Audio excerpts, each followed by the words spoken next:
আসসালামু আলাইকুম বন্ধুরা, আশা করি আপনারা সবাই ভালো আছেন। সৌদি আরবের প্রিন্স সুলতান এয়ারবেজে মার্কিন নজরদারি বিমান বোয়িং E370 ক্ষতিগ্রস্ত হয়েছে। E370 বা AWACS হলো আকাশে ভাসমান এক রাডার স্টেশন। এটি 400 কিলোমিটার দূরে শত্রু বিমান বা মিসাইল শনাক্ত করতে পারে, একই সাথে ডজন খানিক যুদ্ধবিমানকে নিয়ন্ত্রণ করতে পারে। পুরো যুদ্ধক্ষেত্রের তথ্য এক জায়গা থেকে পরিচালনা করা হয়। সহজভাবে বললে এই বিমানগুলো যুক্তরাষ্ট্রের যুদ্ধক্ষেত্রের চোখ ও মস্তিষ্ক।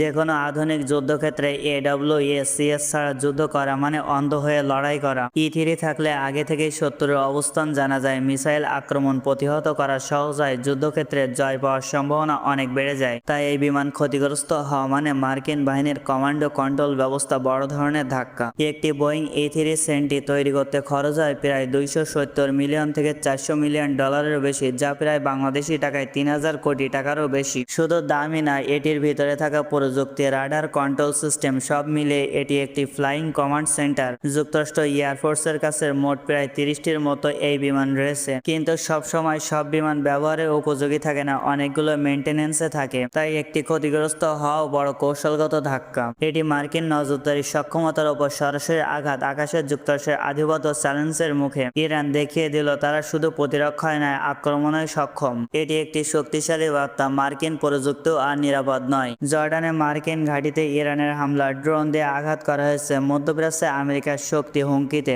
টাওয়ার 22 জর্ডান সিরিয়া সীমান্তের কাছে অবস্থিত একটি কৌশলগত মার্কিন ঘাঁটি। এটি মূল ব্যবহার হয় সীমান্ত নজরদারি, ইরান সমর্থিত গোষ্ঠীগুলোর গতিবিধি পর্যবেক্ষণ করার জন্য। সিরিয়া ও ইরানকে মার্কিন বাহিনীর লজিস্টিক সাপোর্ট দেওয়ার জন্য। সহজভাবে বললে এটি একটি ফরওয়ার্ড অপারেশনাল বেস, যেখান থেকে যুক্তরাষ্ট্র পুরো অঞ্চলের উপর নজর রাখে। অর্থাৎ এই ঘাঁটি হারানো মানে মার্কিন নজরদারি বড় ফাঁক তৈরি হওয়া। বিশ্লেষকদের মতে এই ধরনের হামলা সাধারণত ব্যবহার হয় ড্রোন বা UAV, স্বল্প পাল্লার ক্ষেপণাস্ত্র। বিশেষ করে ইরান ও তার মিত্ররা low cost high impact drone হামলায় তারা দক্ষ।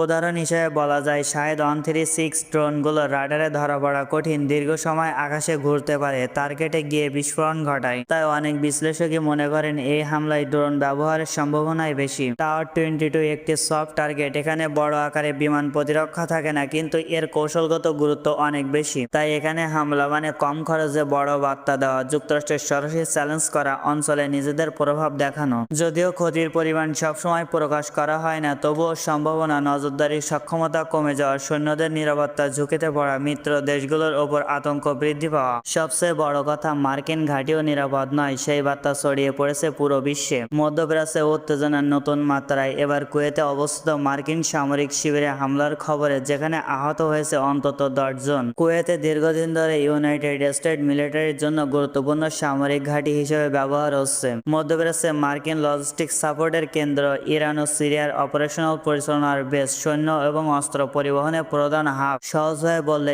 এই ঘাঁটি হলো মার্কিন অপারেশনালের ব্যাকবোন। এই বিষয়গুলো নিয়ে আপনাদের কি মতামত জানিয়ে দেবেন আপনাদের গুরুত্বপূর্ণ মতামত। আজকের মতন বিদায়, দেখাবে নতুন কোনো ভিডিওতে আবার। আল্লাহ হাফেজ।